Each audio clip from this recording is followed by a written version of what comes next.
Yeah, perhaps a museum should not exist or not exist in the way that we think about it and in the way that it exists now. Welcome to Decolonization in Action, a podcast that considers how knowledge, medicine, and science are being decolonized today. We hope to interview scientists, historians, activists, museum curators, and others who put decolonization in practice. My name is Edna Bonhomme. And my name's Christina Comer. My name is Marianna Szczygielska. And we are broadcasting from the Max Planck Institute for the History of Science in Berlin, Germany. This podcast hopes to explore a range of questions, including but not limited to: what does decolonization mean? What decolonial actions are currently taking place? What does justice look like for post-colonial subjects? And how does activism influence decolonial practices? This inaugural episode consists of two parts. In part one, we take a journey around contested sites in Berlin, discussing how street names honor German colonial perpetrators rather than celebrating the heroes of colonial resistance movements, as well as the relationship between museums, scientific research, colonial past, and the coloniality of the present. Our starting point is in the former East Berlin on Paul Robeson Street, named after the African-American activist, actor, and scholar, as it connects to the history of racism in the former GDR. Then we take a short trip to the museum and try to trace the colonial geography of Berlin's Natural History Museum. We invited Dr. Noa Ha and Professor Dr. Tahani Nadim. Dr. Noa Ha is the director for the Center for Integration Research at the Technical University in Dresden and is taught at the Center for Metropolitan Studies at the Technical University and Humboldt University in Berlin. She is a founding member of the Critical Race, Postcolonial, and Decolonial Studies Association and is actively involved in several organizations such as the Migration Berlin of Brandenburg, the Coorientation, which is an Asian American network, and of the Critical Ethnic Studies Association. Professor Tahani Nadim is Junior Professor of Sociocultural Anthropology in the Department for European Ethnology and a joint appointment between the Humboldt University and the Museum for Natural History, where she founded the unofficial subdepartment, the Bureau for Troubles. She's also a project researcher at CARMA, the Center for Anthropological Research on Museums and Heritage in Berlin.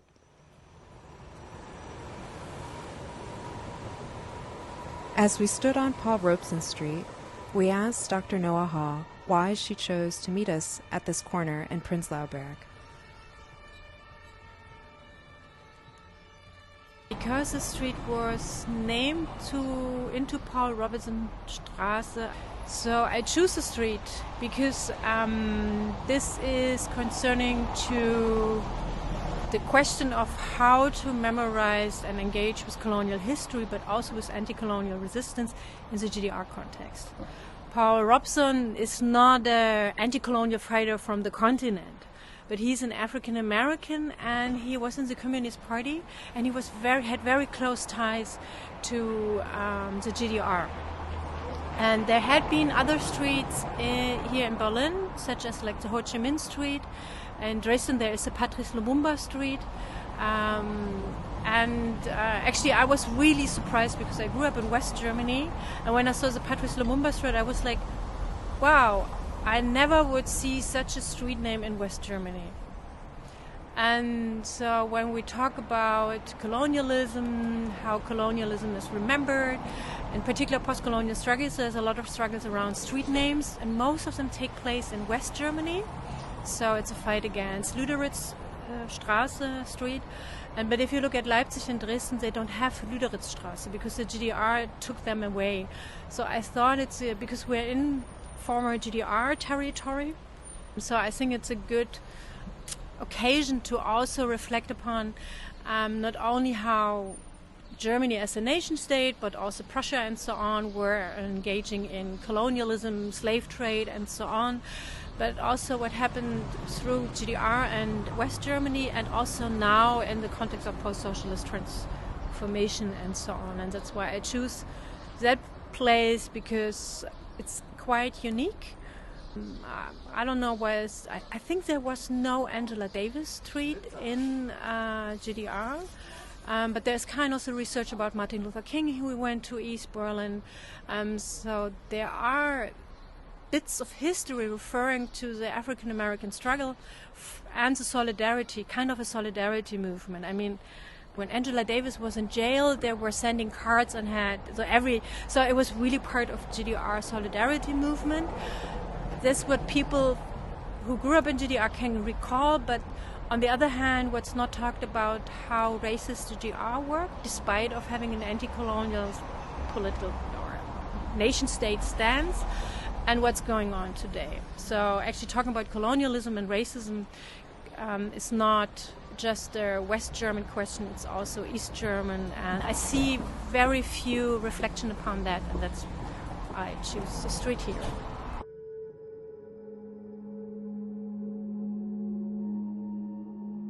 We continued the conversation in a cafe and started exploring the ways in which cities are entrenched in colonialism.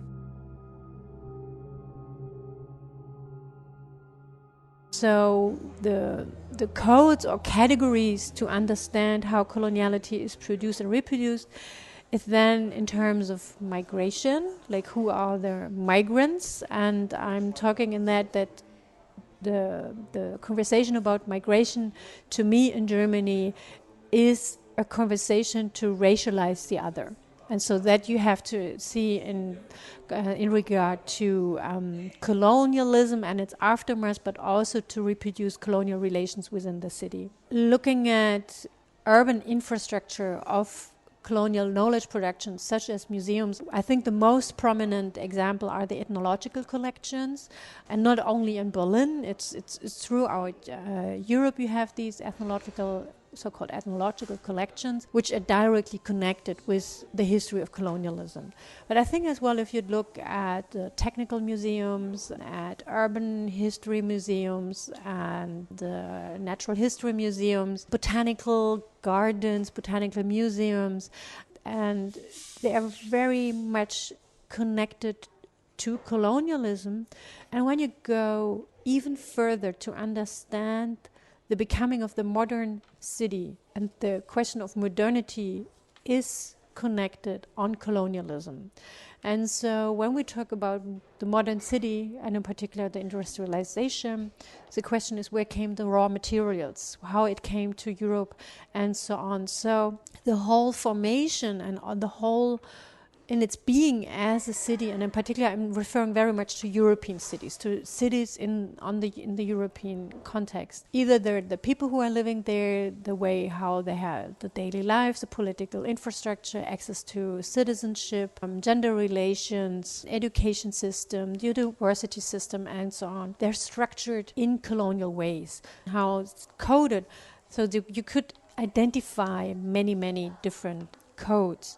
And in terms of components of the power structures, I think it's hard to confine it to some few specific power structures where there are so many sites where it takes place. But what I think is so interesting looking at the city, there's also so many sites of resistance.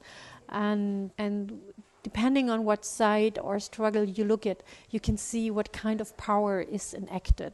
And I think what makes it much more complicated, in particular in the last 30 years, you have an enmeshment of a neoliberalization of urbanism connected with colonial nostalgia and so on. And so I think there is a lot of work to unpack these relations. Then we moved to discussing a complicated and contested touristic site, Preußenpark, also known as Thai Park in Berlin. Looking at Thai Park is interesting to get an understanding of daily life or colonial relationship. It has subversive notion, and I really like it that it's called Preußen Park, and informally and also very prominently it's called Thai Park. They're operating since 20 years, 2 decades, and the local government is trying to push away the market, but on the other hand they know it got so prominent. There's so many tourists coming around, which is going beyond the local area, so they can't really do anything about it. And what's so interesting about the Thai Park, you have a very strange solidarity between the Thai women and their white husband. And so it's very much a history and setting up or a space making of marriage migration. And I wrote about that Thai Park as well because the women are the ones making the space, and the women are the ones who share knowledge around. And there was also an organization who wanted to share information for women around the question of trafficking. And so they wanted to put some information in Thai at the nearby wall, and it was the local administration who forbid them to put their information there. So then you can ask, how is the local regulation in line with colonial and against the women who operate there? I think it's amazing what these women are doing and how they make it their space to meet and share and also make money. They're gaining their own income, but it's on the condition of precarity, it's on the condition of insecurity, and there is no long-term perspective. And there's also this kind of gentrification in terms of that it became a commodified area because tourists are coming in. And I looked in my research at Thai Park and to a process around in New York to the Red Hook food vendors. And it was very similar to see, and the Red Hook food vendors was very huge informal market. But then this whole area, which was a port area, was turned around into a new urbanized area. And so the local administration said, okay, if you want to operate here, you need to have trucks and so on. And it was putting a lot of investment for the local vendors. And so they had to go along with a specific kind of gentrification, and it had an effect on their business. But if you look at the location of the Preußen Park right now, I don't think that the urban transformation around there would change so much in the next 10 years. So I think what we see in the last 20 years, the contestation, like every summer the police is coming out again with a raid, it's in the press, so it's in and out since 20 years. But I think there won't be a huge change, not there. But if we talk about street vending, so we could also talk about Görlitzer Park. And we could talk about street vendors in the historical district. There are few, but there are some. And we can talk about his street vending, which is not really recognized in urban sociology as a feature of the European city, because it's not understood as being part of a modern city. And so the regulations against street vending, and Berlin is different as like cities in Italy or Greece, where you have a different influx of migrants and you have a different need of survival of a specific people. It seems to be natural for the European city not to have street vending. And in my work, I wanted to challenge that whole idea that perhaps asking that street vending actually is a condition of what urbanity is about. So there are many paths to discuss around street vending.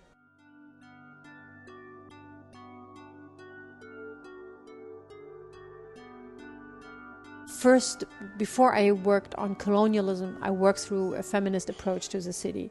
So public space is gendered as male, and the private space is gendered as female. And so that has an effect where specific genders are working.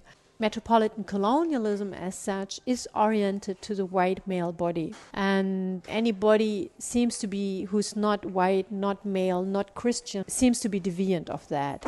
And so it's in many places in the city, in the institutions where gender is produced. And I think the most apparent example are the toilets in public space, that we have just 2 toilets for men and women, and also to have a very rigid organization around just 2 gender. Why isn't it 3 or 4 or 5 or whatever? And the obsession that there should be only 2 gender organizing society is to me a legacy of colonialism. And so you could go through how that is taking place within the city. And that I think is what queer of color theory or also geography is teaching me how that is entangled and enmeshed the specific sides of body making and what it means being a queer body of color. Is it possible, and how to navigate through space, and also how these bodies are excluded from specific spaces. Now we're at the Natural History Museum of Berlin, where we are meeting Professor Dr. Tahani Nadim, who has a joint appointment with the Humboldt University. We started off the conversation by talking about museum spaces, performance art, and colonialism. Historically, natural history museums were part of a massive imperial infrastructure. They've been connected from the get-go. Specimens were collected and sent to all collections worldwide, or to the big collections in the metropolitan European centers. So then the question is, how do these kinds of historical infrastructures persist in the new developments around data and digitization? Or infrastructures such as, we can think of, for example, taxonomy as a specific kind of infrastructure. So that the rules around identifying, naming, describing species, which is the key task of natural history museums. This is what happens in the background. And this is based on Linnaean taxonomy. So what happens when this, also again stemming from, or a crucial part of the colonial formation, because of course Linnaeus also did taxonomy for the human, for Homo sapiens. So what happens when these kinds of infrastructures are translated into data infrastructures and data worlds? How do these histories persist, and what effects do they have? So I find these questions super interesting, that again data frictions give us access to. And data frictions also always point to moments where the translation fails, where things don't quite make sense, where you have to find workarounds, where you have to improvise, where perhaps you have to cheat the system. So we have historians of science who've done extensive research on the colonial provenance of the Brachiosaurus, the big dinosaur in the main hole. And their research queried not just the ways in which objects were acquired and came into the museum, but also the entanglement of the discipline of paleontology with colonial formations. There are a lot of initiatives that proclaim to be decolonizing the museum from people who are already in positions of power, but there's also a lot of activists who don't run museums usually. I think to really consider decolonizing the museum can only happen from a position that is ready to give up the museum as an institution, that is ready to give up on the practice of collection as it's still practiced. Researching into imperial botany and the whole enterprise of organizing systematic seed raids during the times of imperialism to take seeds. They were shipped to Berlin, where the botanic central station for the colonies then distributed these seeds to experimental stations in the German colonies. So we traced the journey of sisal, which is an agave plant used for fibers in shipping ropes, for example, and traced it from Mexico to Berlin and from Berlin to Tanzania, and presented this journey for visitors of the museum in vitrines, and presented also images, photographs of sisal plantations, and tried to problematize and make visible these ongoing entanglements the museum collection has with Germany's colonial past, and showing that this is still very much a present.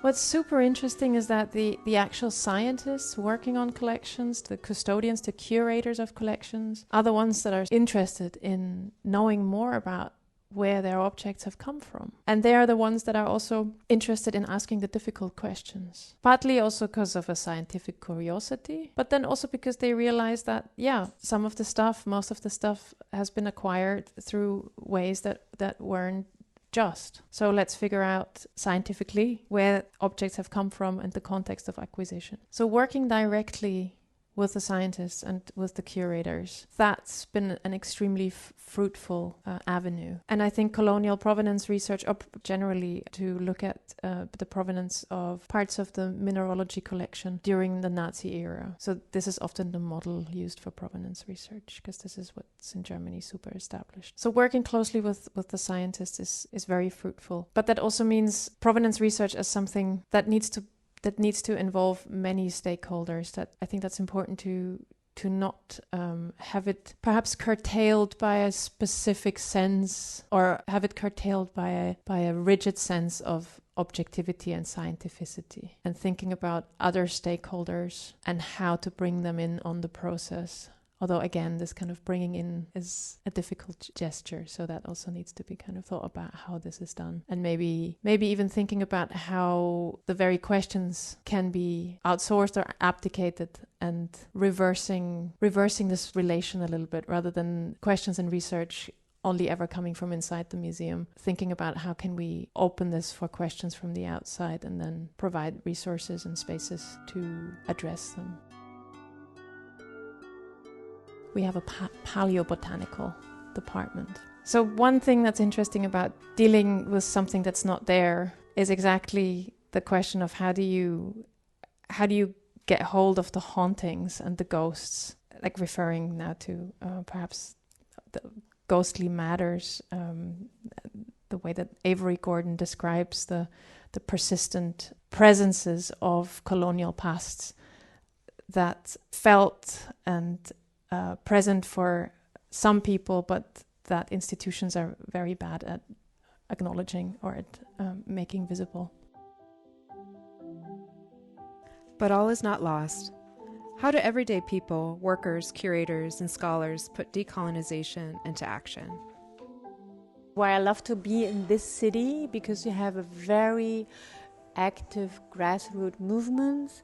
You have a huge culture, also squatting culture. So on one hand, you have a marketing, you have a branding, and also in terms of pacification and so on. But on the other hand, you have this massive presence of people, which is about the right to the city movements, who are organizing against gentrification, who are organizing against the commodification of urban space, who are fighting for the rights of refugees, who are fighting for...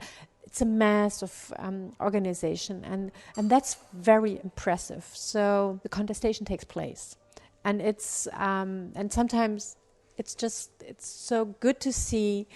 It's not clear, and we have a quite leftist government in the city. What we need and what we have to craft again and again, it's to create solidarity networks again and again. And I think the term of solidarity is so important, because also in the times of neoliberalization, individualization, and individual self-entrepreneurialism and so on, the understanding of solidarity and standing in solidarity, it's so different, like 20 years before, decades before. And on one hand, we need to do the analytical work to understand how the question of citizenship is related to global economy, and then from there on build some kind of solidarity activism. I think it's super crucial to imagine better futures.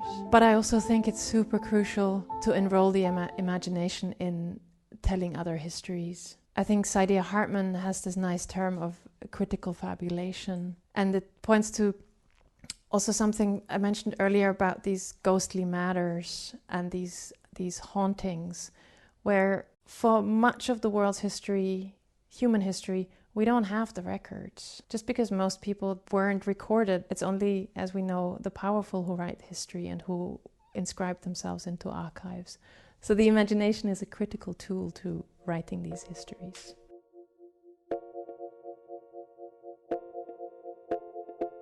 This is the Decolonization in Action podcast. This episode examined Germany's colonial past, museum collections, and activist networks. In part 2, we will explore how people have been adopting decolonization as a methodology. If you'd like to engage with us in conversation, or look at future episodes, please visit the Max Planck Institute for History of Science website. Thank you for joining us.